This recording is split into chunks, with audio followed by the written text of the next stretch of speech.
Oke, jadi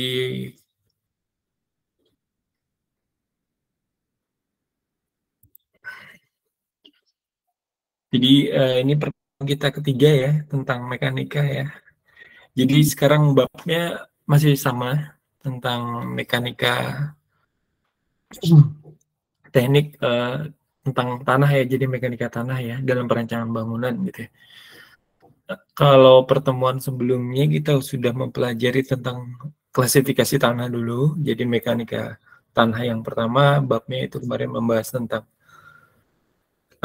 klasifikasi tanah, terus jenis tanah gitu ya, sampai bagaimana cara melakukan uji jenis tanahnya itu menggunakan saringan ya, terus membaca menggunakan tabel, ada 2 tabel gitu ya yang digunakan, terus kemudian pertemuan lanjutannya kita membahas tentang stabilitas tanah gitu ya. Jadi tanah itu seperti apa gitu ya. Terus bagaimana untuk menstabilkan tanah itu dan uji apa saja yang harus dilakukan gitu ya. Untuk melakukan stabilisasi tanah sebelum dilakukan konstruksi baik itu rumah, jalan, jembatan atau high-rise building segala ya. Jadi ini mekanika yang tanah yang ketiga yang kita bahas dalam pertemuan ini adalah tentang ini ya uji kuat geser tanah, jadi terus uji geser langsung dan uji triaksial. Jadi tanah itu ternyata dia punya ini ya gaya geser ya. Jadi selain jenis tanah itu berbeda-beda gitu, ternyata dia setiap tanah itu juga memiliki gaya geser yang bisa diukur gitu ya. Kalau tanah seperti ini dalam kondisi misalnya rata, tanah gaya gesernya berapa gitu ya. Jadi nanti kita merancang bangunan itu antisipasinya seperti apa. Kemudian kalau dalam kayak seperti di Balikpapan ya, seperti di Balikpapan itu kan tanahnya berkontur. Kalau kita memang dituntut untuk merancang bangunan berada di lereng atau ya di siringan-siringan itu ya, di tepi bukit ya, kalau di Balikpapan itu kan bukit-bukit tapi namanya gunung gitu ya. Itu bagaimana ini peluang untuk kuat geser tanahnya seperti apa, kalau tanah lempung seperti apa, dan mengujinya seperti apa. Jadi ada uji geser langsung dan uji triaksial gitu ya. Oke, saya mulai ya. Seperti ini ya. Jadi ini kan kemarin kita juga membahas tentang longsor gitu ya. Jadi tanah itu juga berpotensi longsor gitu ya. Walaupun itu udah kita perkuat, udah kita bangun gitu ya semaksimal mungkin, udah mengantisipasi segala macam gitu ya. Tapi ternyata dia longsor gitu ya. Kemudian tadi di Balikpapan ada ini ya, ada di-share di grup IAI ya. Jadi ada ruko ya di landasan yang roboh itu, balkonnya ya di depannya ya, itu roboh katanya tadi pagi ya. Nah itu mungkin nanti bisa kita ini ya, bisa pelajarin juga ya kasusnya. Mungkin nanti kalau ada yang punya foto-fotonya nanti kita pelajarin itu robohnya karena apa gitu ya. Apa karena kesalahan konstruksi yang pertama, kedua itu antisipasi mitigasinya dari cuaca ya. Kalau itu kan udah lama ya, udah lebih dari 15 tahun itu ruko ya. Kalau 15 tahun kan rentan ya konstruksi bangunan seperti high rise building gitu ya, bangunan lebih dari 11 lantai itu kan kalau 25 tahun dia harus dibongkar ya, harus ada uji segala macam ya, jadi dia harus dibongkar gitu ya. Jadi indikasinya diuji semua seperti kelistrikannya, konstruksi bangunannya, SLF juga itu diuji apakah masih bisa berdiri lagi ya 25 tahun ke depan gitu. Karena kayak yang kemarin sempat lama tuh hotel apa itu yang di depannya Bank Mandiri itu dekat kantor pajak, hotel yang sekarang jadi punya Yusuf Kala tuh, hotel apa ya yang di Jalan Ahmad Yani, kan sempat kosong tuh juga. Sebenarnya dia udah lebih dari 25 tahun hotelnya, terus masuk bangunan tinggi di Balikpapan ya, walaupun nggak sampai 15 lantai, itu dia harus melakukan inspeksi semua. Jadi untuk menerbitkan izin sebagai ruang publik hotel melakukan ini ya, asesmen juga apakah kelistrikannya masih bagus, liftnya konstruksinya masih bagus, atau konstruksi bangunannya apa bagus ya, layak karena itu bangunan publik. Makanya pertama kosong itu ya, jadi misalnya itu uh, seperti biasa kalau tanah pasti kita yang kita perhatikan adalah kemampuan tanahnya dan antisipasi kalau ada potensi longsor. Dan lain runtuhan apabila dibebani beban yang di luar batas kemampuannya. Bentar saya cari slide. Terus kemampuannya gitu ya. Nah itu walaupun dia waktu kita bangun itu kuat, gitu ya, harusnya kuat, tapi sampai kapan di isi gitu ya. Jadi tanah harus dengan yang oh ini kita bikin ini konstruksinya dari ulin terus kita tambah lagi dengan kancang ulin terus, nah, kemudian udah gitu ya gitu nggak ada mitigasi berapa tahun yang akan kuat. Mana kalau nanti ada kekuatan geser yang berubah dari gitu ya, nanti akan berdampak pada longsor. Nah jadi seperti ini gitu ya, bangunan-bangunan ini sebenarnya ketika dibangun kuat banget gitu. Ternyata setelah berapa tahun dia ada kekuatan gesernya yang berubah, akhirnya bergerak dan akhirnya longsor gitu ya. Jadi batas kemampuan itu adalah ini ya, batas kemampuan tanah untuk menahan beban atau yang kita sebut ini ya, kekuatan geser. Di materi ini makanya namanya kekuatan geser. Tipe-tipe keruntuhan memerlukan evaluasi kekuatan geser, kuat geser gitu ya. Jadi ini ada tipenya, yaitu yang pertama ya adalah daya dukung pondasi gitu ya. Jadi ini ada pondasi gitu ya. Terus ini P-nya tuh sama ya, stabil dalam runtun tahun pertama sampai ketiga tuh atau sampai puluhan tahun tuh sama, bebannya tuh sama, powernya itu sama. Tapi ternyata dia ada gaya geser di sini. Gaya gesernya ini yang melengkung gini. 1, 2, 3 gitu ya. Jadi dia bergeser ke arah pondasi. Dia bisa jadi pondasinya ini secara konstruksi ke atas dia kuat, tapi tanahnya ya yang geser gitu ya, bergerak gitu, bergeser. Bisa ya kalau istilahnya tuh kalau tanah yang baru diuruk dia kepadatannya berkurang gitu ya. Jadi misalnya tanah itu baru diuruk, terus baru berapa hari disirami atau dikasih air apa hujan gitu ya, terus tiba-tiba langsung dibangun gitu ya. Nah itu kan berpotensi geser ya, turun gitu ya. Jadi pondasi kita tuh turun, walaupun dalam batas yang normal misalnya diprediksi gitu ya, turun 10 cm atau 15 cm. Tapi ini juga lama-lama kan ini ya akan menarik yang di sebelahnya gitu ya. Ini turun dan ini akan bergerak masuk ke dalam, ketarik gitu ya. Ini salah satu tipenya ya, kuat geser itu bisa diindikasi dari daya kuat pondasinya. Kemudian adalah tanah timbunan. Jadi tanah timbunan atau embankment ini adalah tanah yang posisinya miring. Ini tanah, mungkin tanah aslinya tuh hanya di sini atau begini ya, tanah asli. Ini tanah aslinya gini. Bentar saya hapus dulu.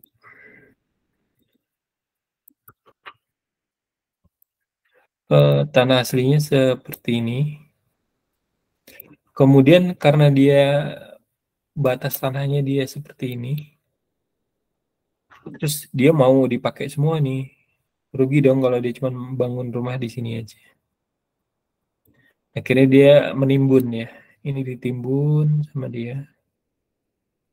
Dan dua jenis tanah ini berbeda.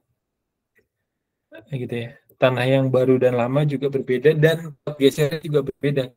Kekuatan tanah, kemampuan tanahnya itu juga berbeda gitu ya. Tapi langsung dibangun ini, misalnya langsung disiring gitu ya. Terus langsung diuruk.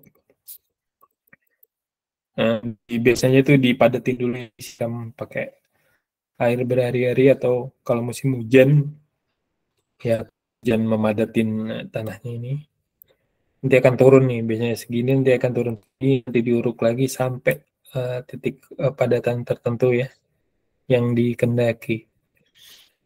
Nah, karena ini kekuatan gesernya berbeda, biasanya nanti ini akan turun ya, nanti akan turun ke bawah nih. Bukan yang sininya roboh ke kanan gitu ya, bukan ya. Jadi istilahnya ini kalau kekuatan geser nih turun, yang ini turun ke sini. Jadi yang dari sini nanti akan maju gini. Walaupun ini panahnya gini. Jadi dia akan menolak ke kanan gitu. Ini ada satu bentuk ya, bentuk untuk reaksi dari ini ya, kuat geser tuh kemana aja gitu potensinya. Ada yang searah, ada yang serong gitu ya. Tidak tentu ya. Jadi tergantung dari kekuatan gesernya.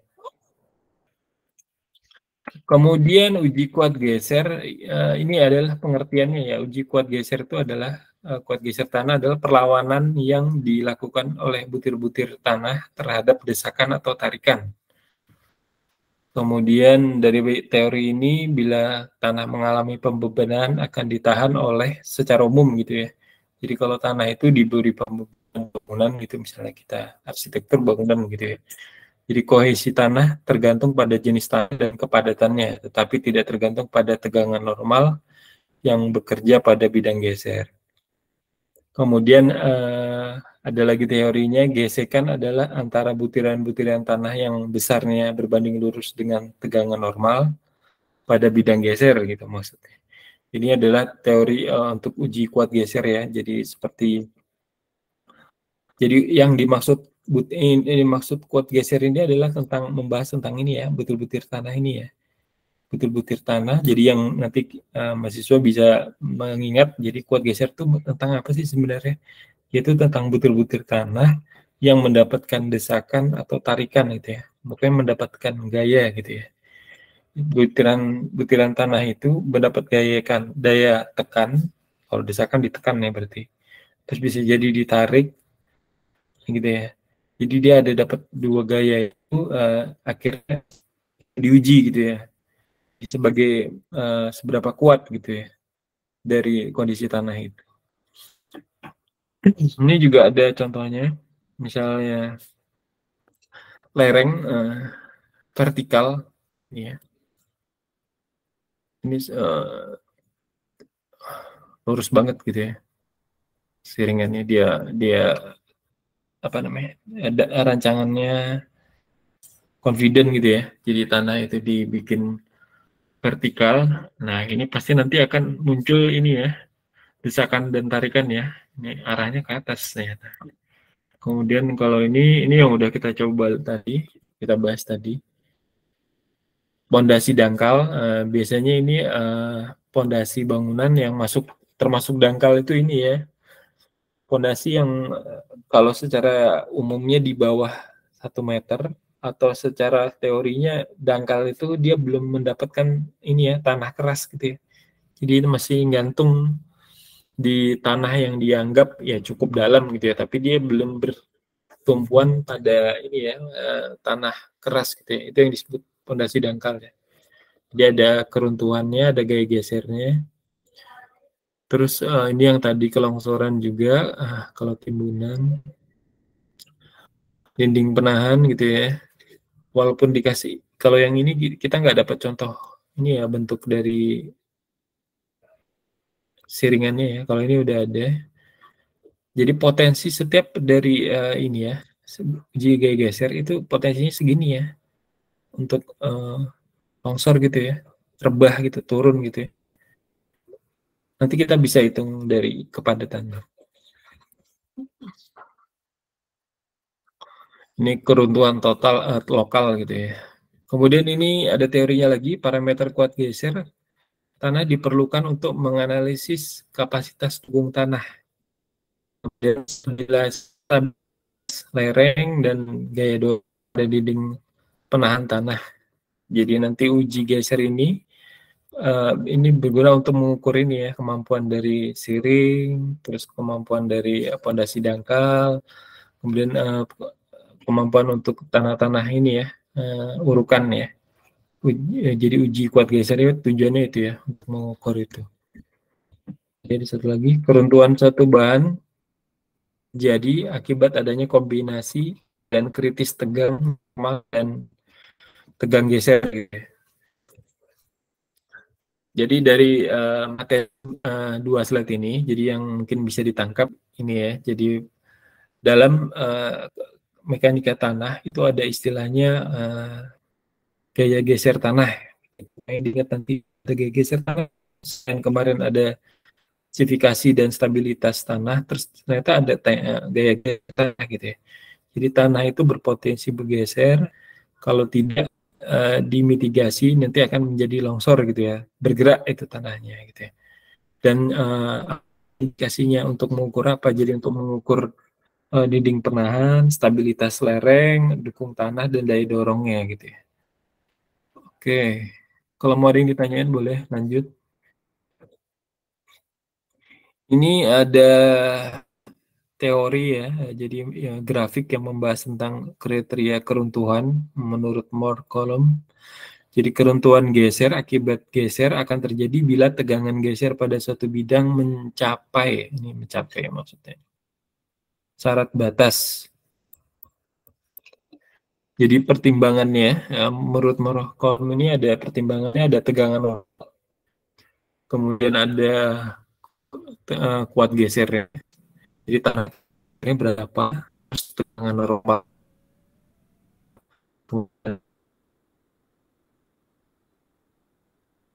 Ada ini yang merah adalah kurva batas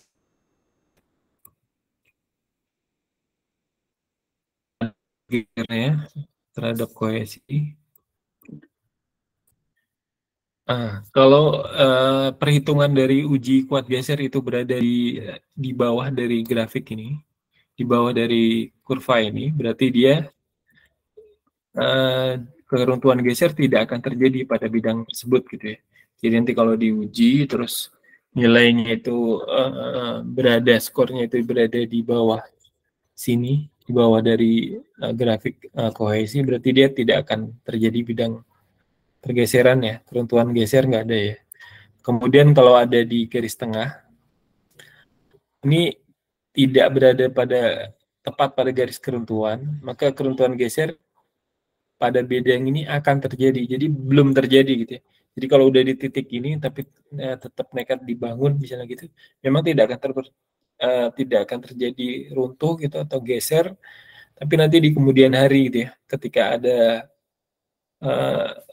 tekanan atau dorongan baru gitu ya, misalnya ada hujan lebat yang terus menerus, ada seharian atau 2 hari, atau ada gempa, atau ada lindu gitu ya. Lindu itu bahasanya gempa kecil yang ada di Jawa ya.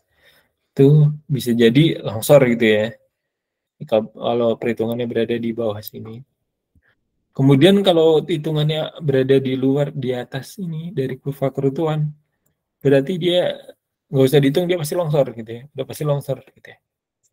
Jadi pasti bangun dan dites ternyata dia di atas kurva ini gitu ya.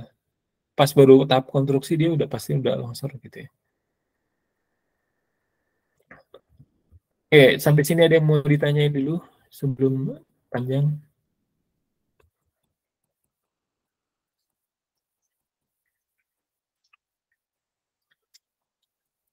Atau ada yang mau didiskusikan? Izin tanya, Pak. Untuk mengetahui tekanan gaya gesernya ini biasanya pakai alat apa ya, Pak? Alat ukurnya? Ya, kalau nanti, di lapangan. Ya, nanti kan sama kayak yang kemarin ya. Kemarin uji apa ya, yang di bab kedua itu. Nanti ada alatnya juga untuk mengujinya seperti apa gitu ya. Nanti saya ada contoh gimana ngujinya juga. Ada lagi yang materi sebelumnya yang lagi sudah saya sampaikan. Jadi nanti bisa diingat ini ya, kurvanya ini ya. Jadi kalau nanti dihitung, ternyata dia berada kurva ini yang udah dapat, cara mendapatkan kurvanya ini rumusnya ya. Ini kalau nggak salah ada di slide selanjutnya contohnya ya. ada perhitungannya juga. Jadi nanti tinggal masukin kohesinya berapa, terus tekanannya berapa, nanti berarti dia ada di range berapa gitu ya. Kurva ini nanti ada di range berapa. Dan gaya gesernya berada di mana gitu ya? Berada di luar atau berada di dalam ini kurva gitu ya. Oke, selanjutnya ya berarti. Jadi hubungan fungsi antara tegangan normal dan tegangan geser pada bidang runtuh dinyatakan dengan persamaan ini ya.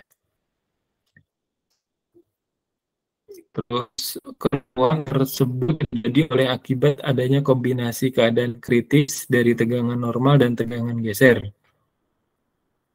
Rumusnya di aja nggak perlu dihafal karena kita udah ada hitungannya juga. Untuk mendapatkan parameter nilai pada persamaan di atas memerlukan pengujian lab dengan metode uji geser langsung dan uji geser triaksial. Ini ya, jadi ini ada kalau menurut SNI 2813 tahun 2008, bahasanya itu direct shear ya namanya itu, uji geser ini. Jadi alatnya ini, contoh alatnya seperti ini. Sama, pakai sampel juga ya. Kita ada contohnya enggak? Sebentar.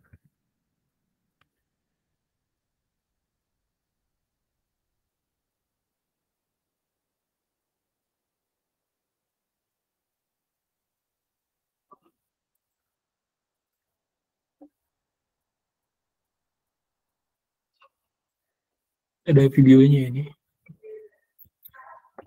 Lagi loading kali.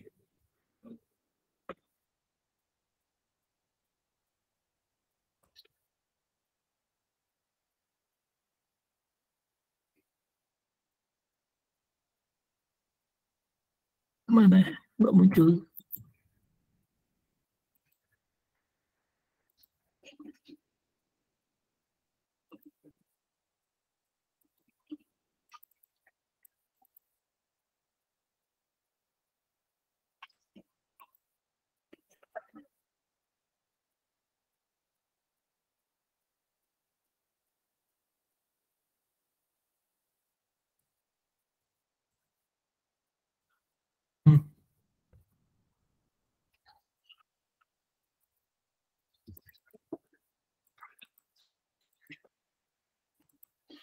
Biarkan.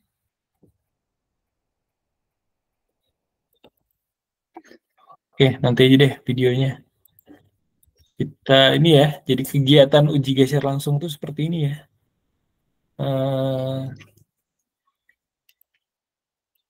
Jadi alatnya ini rangkaian kotak benda uji, terus dicetak gitu ya, tanahnya yang coba diuji ya, terus dilakukan simulasi menggunakan alatnya tadi ya, direct shear. Seperti ini, terus saya mengikuti tahap-tahapnya. Terus dikasihkan diberi cincin pembobotan ya, pembebanan ya.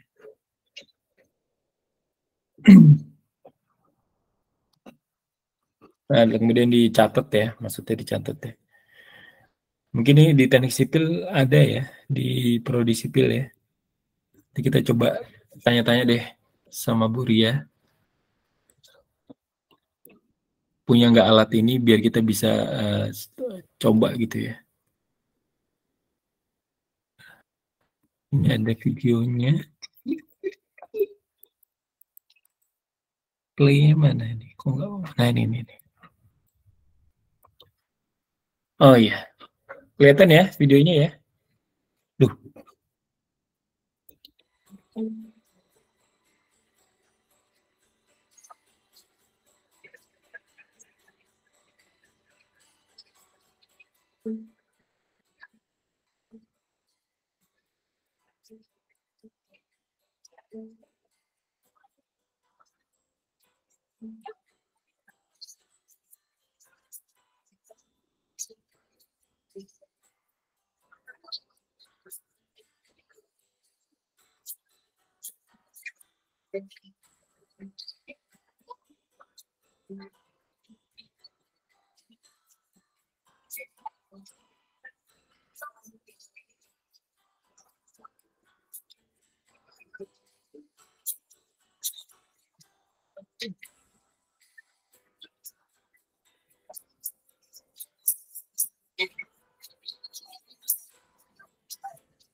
Oke, sama ya tadi ya grafiknya ya. Jadi luar terakhir itu adalah grafik dari rangkaian yang dikerjakan oleh lab gitu ya.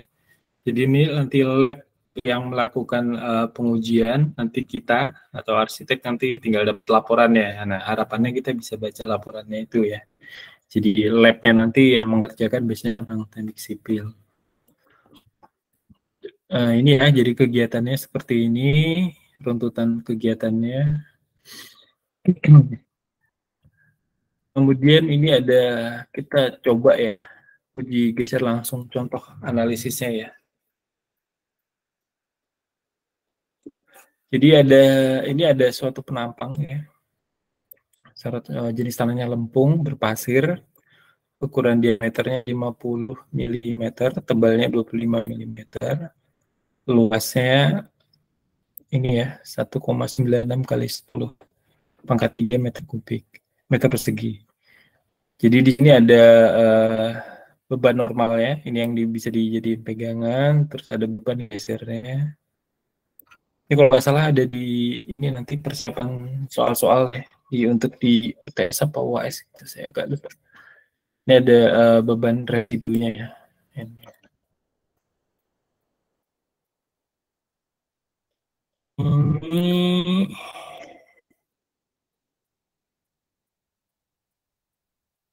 Ini kalau nggak salah bentuknya Excel ya. Jadi nanti bisa diklik di Excel-nya. Jadi rumusnya ini, ngikutin ini saja rumusnya. Excel-nya udah saya bikin gitu ya, sudah saya buat. Ini nanti hasilnya ini dimasukkan semua ya. Jadi lebih normal nanti di tabelnya ini, di Excel-nya nanti dimasukin saja. Tabel beban normalnya berapa, beban gesernya berapa. Ya. Terus nanti di dalam ini ada perhitungan ya. Jadi tegangan geser yang kita cari itu berapa. Itu dari ini ya, dari luas penampangnya segala macam. Nanti akan otomatis muncul grafik ya di sini. Udah muncul grafik, nanti bisa dilihat yang tegangan residunya yang ini, tegangan gesernya ini sebenarnya deskripsi dari ini ya, tabel ini. Jadi otomatis gitu ya. Oke, kita coba buka ininya aja ya, Excel-nya, biar kalian tahu. Saya share lagi ya.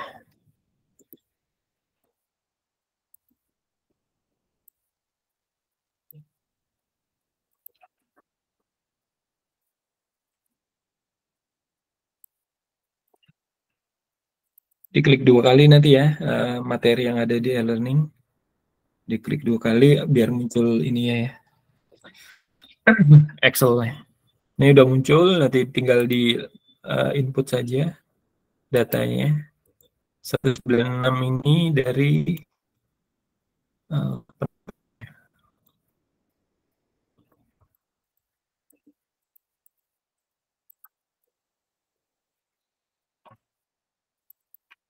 gimana nih keluar ya?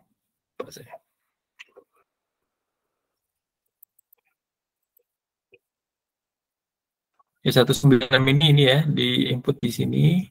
Tebal dan luasnya ini masuk ya di kalian yang di mana ya? Saya agak lupa.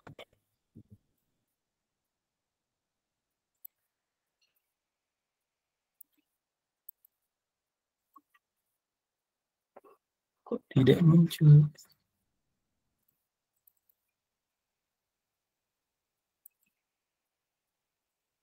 Ini G4 150 250 ya, dari ambil dari sini, kemudian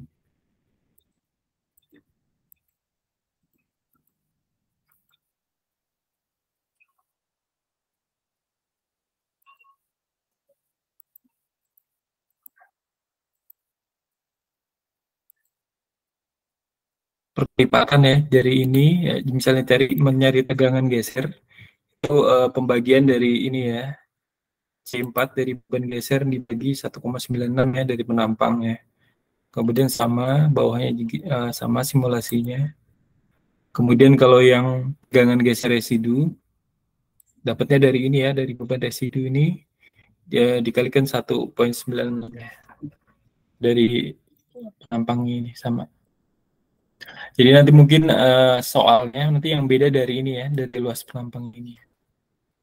Luas penampang yang beda-beda, tapi luas diameternya ini ngikutin paletnya ya. Jadi biasanya ini diameternya ini ngikutin paletnya. Jadi yang berbeda adalah ini. Jadi nanti pas ada soalnya ininya berbeda, nanti ini berbeda, tinggal dimasukin saja biar untuk dapat grafiknya. Oke, saya share desktop lagi untuk bentar.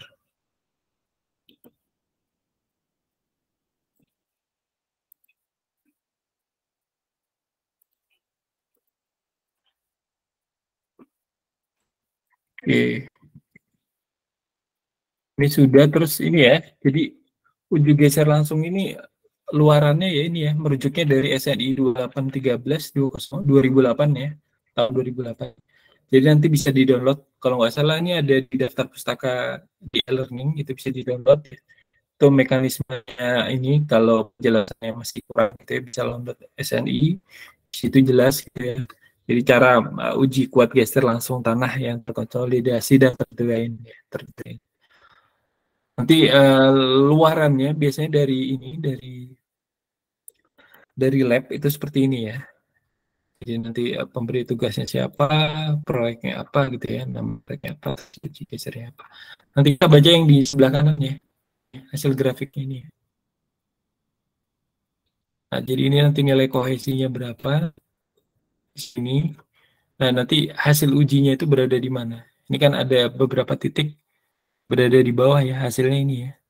Ini yang mendekatin di titik runtuh, ini di bawah titik runtuh, dan ada di ambang batas titik runtuh gitu ya.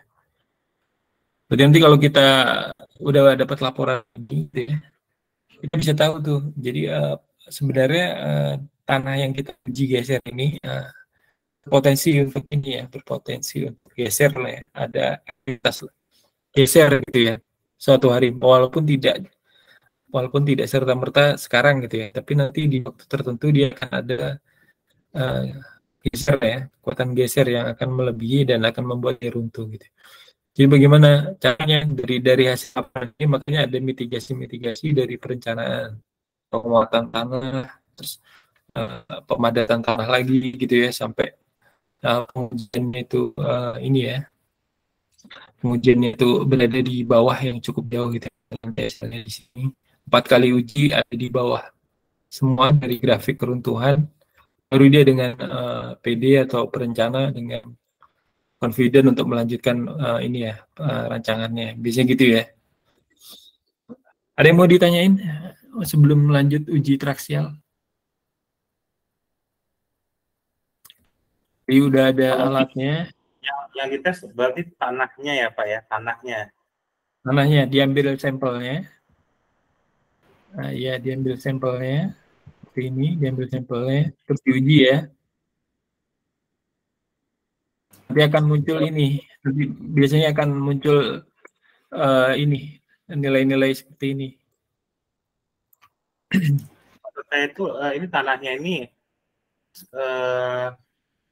apa ya? Maksudnya dampaknya itu kemana ya? Misalnya kita nimbun atau dampaknya ke besaran timbunannya atau kemananya gitu Pak? Kan kalau tanah kan kalau misalnya geser misalnya ya geser aja kan begitu, cuma ini ngefek pada saat ngapain Pak ya? Pada saat ngapain kan kita ini kan diuji biar dia nggak bergeser gitu kan. Nah, jadi misalnya diuruk masih di beberapa hari setelah diuruk gitu kan udah padat tuh kan. Terus udah dikasih air segala macam udah padat lah kalau misalnya tanah urukan gitu ya. Terus kan diuji kalau masih dia diuji geser itu masih berada di ini di atas kurva runtuh, berarti kan dia berpeluang bergeser lagi di kemudian hari gitu ya, karena dia butir-butiran pasirnya itu nggak padat gitu. Jadi contohnya ini kan tanah lempung, jadi dia nggak bisa padat. Jadi misalnya kalau dikasih konstruksi, ya bisa bergeser. Suatu hari lagi nanti dia bisa geser, bangunan kita tuh bergeser. Ada pondasinya tuh turun. Tadi kan pondasi yang dangkal tadi bisa tuh turun. Terus atau bangunannya tuh tertarik ke kanan atau ke kiri gitu ya. Kalau dia uh, nggak diantisipasi gitu ya. Gimana? Nah, terus ini berarti tadi katanya harus di atas titik runtuh Pak ya? Ya. Jadi dia harus berada di ini ya, nilainya berada di sini tadi. Jadi setelah diuji ini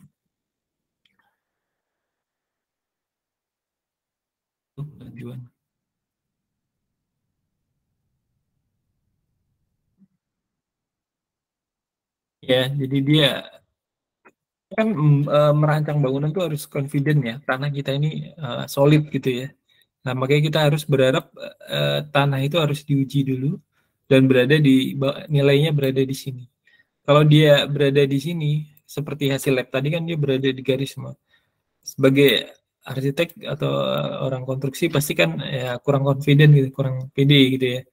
Nanti kalau udah dibangun terus kita konsultan bilang oke, ternyata bergeser gitu tanahnya gitu kan. Atau nanti efeknya dari bangunan kita itu nanti 5 tahun lagi ternyata ada garis putih retak, ada efeknya gitu ya. Itu kan emang kalau di garis ini berada di sini, dia nggak serta merta runtuh gitu, gitu. Jadi dia ada beberapa jeda waktu gitu ya. Jadi ada bisa jadi 5 tahun, bisa jadi 10 tahun baru ada efeknya gitu. Tapi kalau dia di nilainya di atas dari kurva keruntuhan ini ya dalam waktu dekat ketika fase konstruksi selesai atau seperti di Hambalang itu, Hambalang yang bangunan kompleks Hambalang itu yang hotspot itu ya, itu juga gitu ya. Jadi perizinannya di sana itu hanya untuk 2 lantai, tapi yang dibangun realisasinya itu 5 lantai semua gitu ya. Dia udah pasti konsultannya udah melakukan uji semua ya, tapi kan karena udah kewenangan politik gitu ya, jadi ya, udah dibikin mewah semua 5 lantai semua, anggarannya biar masuk semua.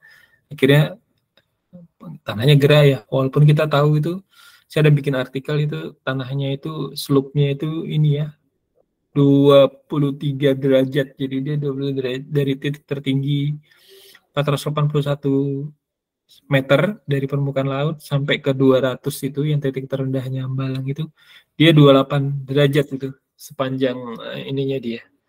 Nah, itu kan secara teori aja dia pasti ada ini ya dorongan-dorongan yang bisa membuat dia geser walaupun tanpa ada pembangunan itu sebelumnya. Tapi ternyata mitigasinya mungkin nggak banyak gitu ya. Akhirnya ada yang berapa bangunan yang longsor ya, ketarik gitu ya. Gitu ya.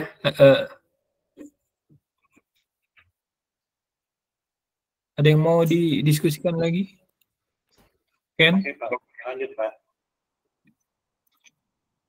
Gitu ya. Jadi nanti pokoknya uji dari lab ini kita harus pokoknya kita prosedur mengujinya kita ini deh udah pernah lihat gitu aja gitu. Kita udah pernah nonton deh mengujinya gitu.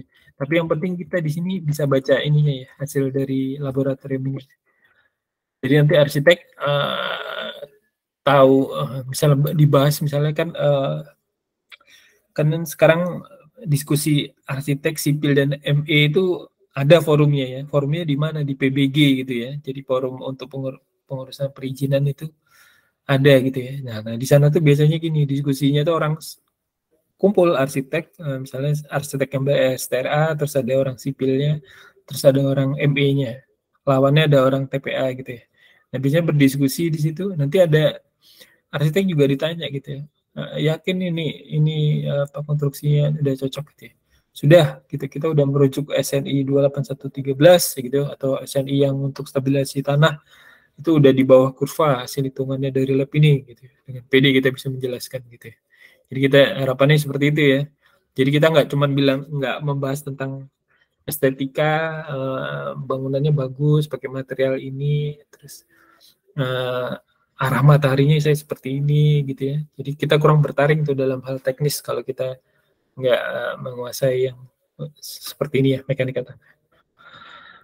Oke, terus ini ada uji triaksial ya. Uji triaksial ini bertujuan untuk menentukan kekuatan geser suatu tanah yang berupa nilai kohesi dan sudut geser. Ya. Tadi itu kan ada ini ya, di grafik. Ini ada sudut nih, sudut dari kurva ini ya.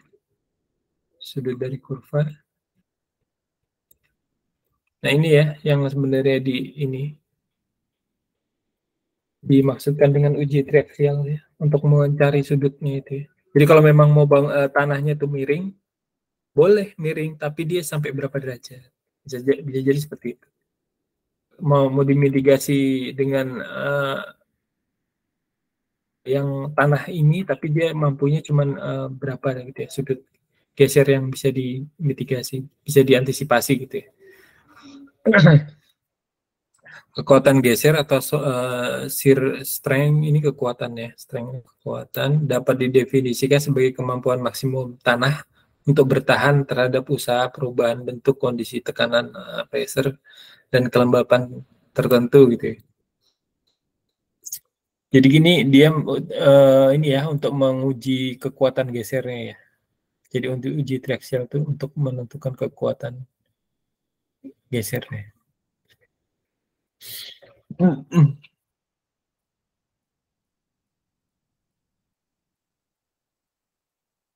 Kalau yang tadi uji ini kekuatan geser langsung,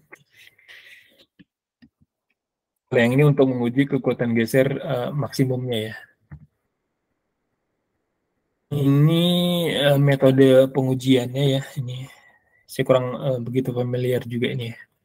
Untuk metode yang dipakai uji triaksial ini. Biasanya kita sudah sampai uji langsung sini aja. Jadi kita ini ngikutin SNI ini. Kita pakai langsung ini yang ada grafiknya di bawahnya ini udah cukup gitu ya. Jadi kita udah menurut SNI ini udah bisa. Tapi sebenarnya teorinya dia ada lagi uji triaksial gitu ya. Saya cuma nyampaikan aja uji triaksial itu seperti apa gitu ya. Alat ujinya seperti ini ya. Hampir sama ya, tapi ini kalau salah vertikal gitu. Grafiknya ini sama, cuman dia ada perbedaannya di kalau uji triaksial. Kekuatan geser tanah dinyatakan dalam bentuk tegangan efektif pada saat keruntuhan terjadi. Jadi ini setelah runtuh baru diuji ya. Ini dia seperti ini ya. Jadi ini untuk istilahnya untuk yang udah gini apa ya, udah melewati ini ya, udah melewati kurva ini, tapi kita tetap mau dimaksimalkan gitu ya. Jadi biasanya dipakai uji triaksial ini untuk gitu ya. Jadi udah perhitungan tanahnya itu berada di luar sini, udah di luar kurva. tapi tetap ingin memaksikan sebenarnya seberapa kuat gitu ya. Gak apa-apa deh, kita maksimalkan aja deh kondisinya memang tanahnya seperti ini, terus diuruk berapa kali ya udah segini, tapi tetap berada di rentan kurva keruntuhan. Gimana nih? Ya udah deh diuji aja gitu ya. Diuji lagi pakai triaksial, apakah masih ini apa ya bisa menghasilkan yang confident kalau ini udah deh kayaknya bangunannya juga satu lantai terus kayaknya kekuatannya nggak sampai melewati dari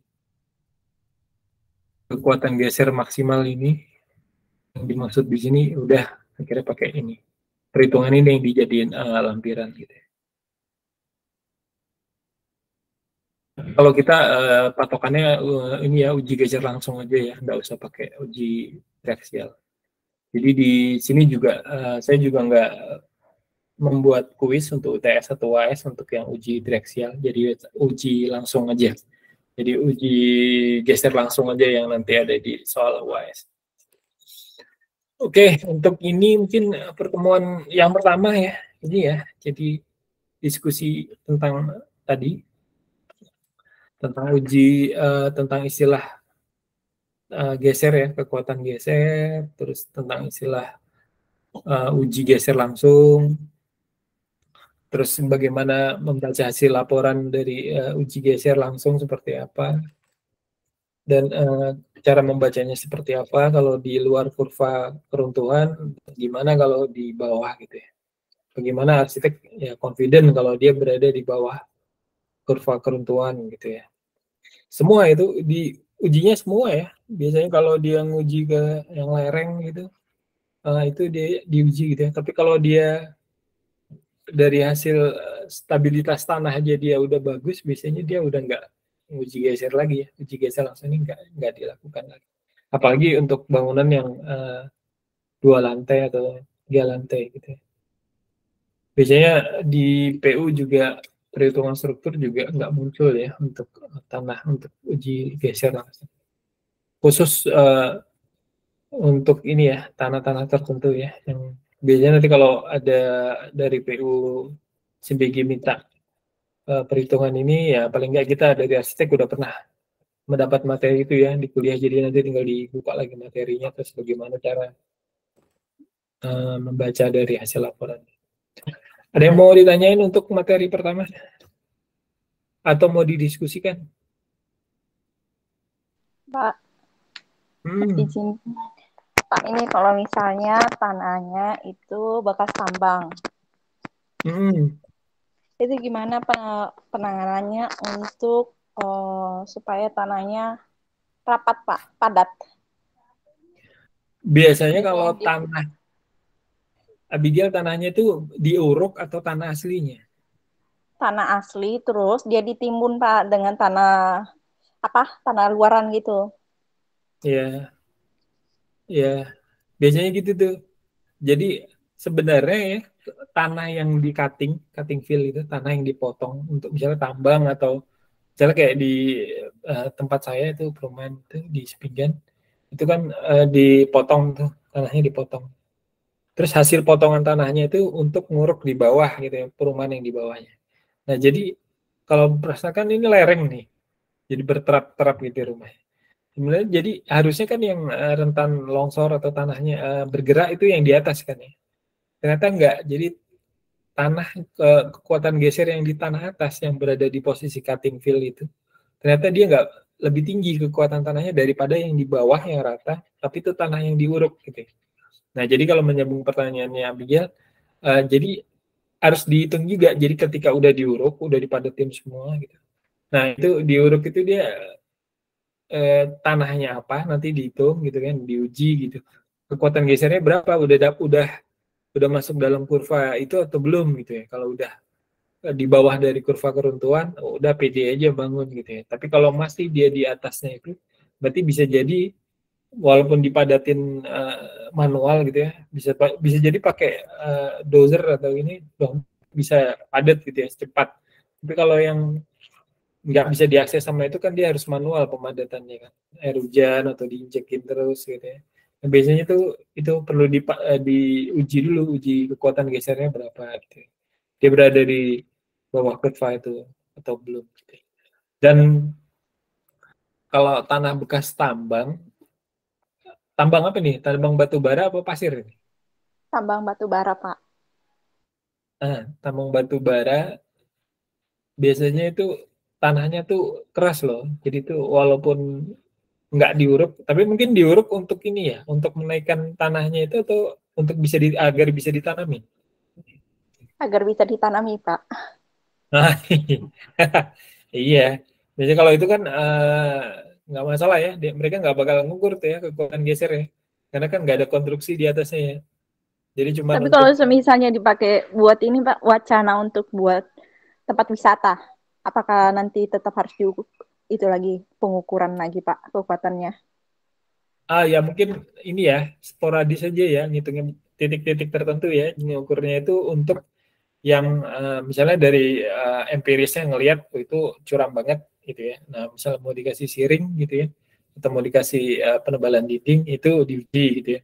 Tapi kalau dia cuma landai terus urukannya rata gitu mungkin nggak perlu ya, nggak perlu diuji ya. Apalagi kalau tempat wisata kan dia bukan bentuk bangunan kan ya, gazebo paling ya, taman-taman gitu kali ya. Misalnya kayak ini, Pak, tempat wisata kayak ada resortnya gitu, bangunan-bangunan penginapan kecil-kecilan. Oh iya, harus dong berarti. Harus, karena kan itu ini ya, bangunan ya, konstruksi ya. Jadi kalau dia biasanya tambang itu saya kurang tahu ya berapa ya dia untuk penghijauan itu dia nguruknya itu berapa meter saya kurang tahu ya, penghijauannya. Kan biasanya ada tim sendiri ya untuk penghijauan. Biasanya ngesuk kontraktor sendiri ya, biasanya ada tim yang untuk penghijauan gitu ya, menanam kembali dari hasil tambang gitu ya, dari tanah tambang. Nah, biasanya kalau dari perencanaan, dari arsitek biasanya itu. Jadi nanti kalau ketika ngajukan master plan, ini wisata ya, wisata berarti master plan ya, bukan kafling ya. Master plan nanti itu ada istilahnya ya uji kekuatan tanah, nanti tergantung dari PU-nya. Dia kalau dari konstruksinya itu ada gedung-gedungnya, pasti itu nanti diminta ya. Jadi diminta untuk penghitungan kekuatan gesernya, stabilitas tanahnya, itu pasti diminta. Dan mitigasinya yang ini ya yaitu dibikin pemadatan aja dulu, diuruk tanah baru yang terus-menerus ya, dipadatin terus ya. Paling yang untuk tanah, untuk soil, untuk penghijauan itu nggak tebel, tapi yang pengurukan di bawahnya sebelum tanah soil itu yang tebel untuk pemadatannya.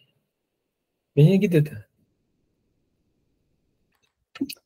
Gimana? Bikin. Baik, Pak. Terus ini, Pak, kasus yang ini yang saya lihat kan yang bekas tambang yang di Cina. Dia itu bangunan tinggi. Kalau nggak salah hotel. Nah, terus hotelnya itu turun ke bawah. Saya bingung sistemnya, konstruksinya dia bagaimana itu, Pak, untuk kekuatan tanah gesernya gitu, perhitungannya. Kalau Cina kita, kamu kerja di perusahaan Cina nggak? Nggak, Pak, soalnya pernah lihat. Bingung kok bisa bangun hotel kayak gitu, Pak, di bekas lahan tambang. Baru dia turun ke bawah lagi, bukan di atas. Ya, jadi kalau kita yang kerja di migas gitu, jadi ada istilahnya gini, joke ya, ini bercandaan ya. Jadi tingkat safety pekerjaan perusahaan asing itu yang paling tinggi safety-nya itu perusahaan Amerika, sama paling rendah itu kalau Eropa itu Perancis gitu ya. Kalau yang di Asia itu paling rendah Cina gitu ya, perusahaan Cina gitu ya safety-nya. Jadi dia ya dia karena mungkin SDM-nya banyak gitu ya. Jadi dia faktornya itu ini safety-nya dia dikesampingkan yang orang ke insiden gitu nggak apa-apa, masih banyak ini orang yang mau kerja gitu. Jadi kalau kita seperti konstruksi dari Cina biasanya itu, jadi kita agak apalagi yang terowongan tambang yang dalam tanah itu ya, yang ke bawah tanah itu biasanya banyak insiden. Siapa yang baru masuk ini? Sebentar. Oh, Nurul. Oke, jadi itu ya. Jadi biasanya itu. Jadi Abigail, jadi kalau dia di lereng, bangunan HRS building itu biasanya perizinannya banyak, sama kayak Hambalang itu ya. Jadi dia tuh perizinannya banyak sekali. Jadi itu mulai dari AMDAL lah, istilah lingkungan, terus kekuatan struktur tanahnya itu banyak yang harus dipenuhi gitu ya. Jadi kalau dari Cina itu longsor bisa jadi macam-macam ya, bisa jadi mulai dari uh, tanahnya itu nggak diantisipasi dulu gitu ya, mitigasi dulu kekuatan tanah itu sampai batas apa gitu ya. Terus bagaimana konstruksinya gitu ya. Ya pokoknya kita ngikutin ini ya peraturan ya. Jadi sebenarnya kita ini juga rentan ya pekerjaan perancang konstruksi gitu. Sebenarnya rentan ya untuk disalahkan gitu ya. Kalau ada misalnya kayak ruko tadi gitu ya. Misalnya itu baru direnovasi terus arsiteknya misalnya Ken yang ngarsitekin tuh rukonya itu terus runtuh tuh di bagian depannya. Itu rentan loh kita sebagai ini. Ya, jadi kita tuh paling enggak mentaatin ini ya, yang SNI, prosedur-prosedur yang ada di pemerintahan gitu ya. Jadi misalnya kita bergabung di IAI, kita merancang ini sudah sesuai dari SNI segala macam, terus dia ada insiden gitu, nanti IAI bisa membackup kita gitu ya.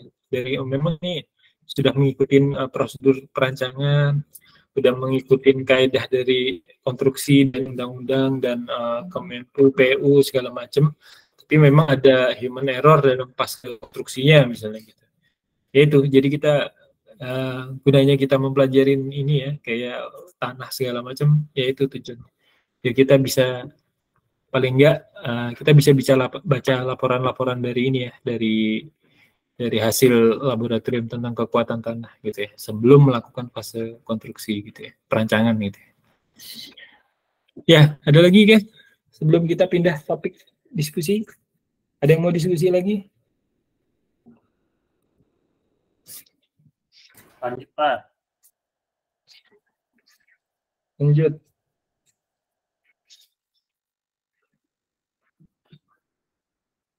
Oke.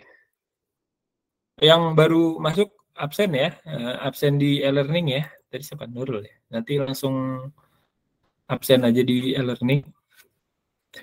Biar ini ya, nggak ketinggalan. Ntar saya matikan ininya dulu.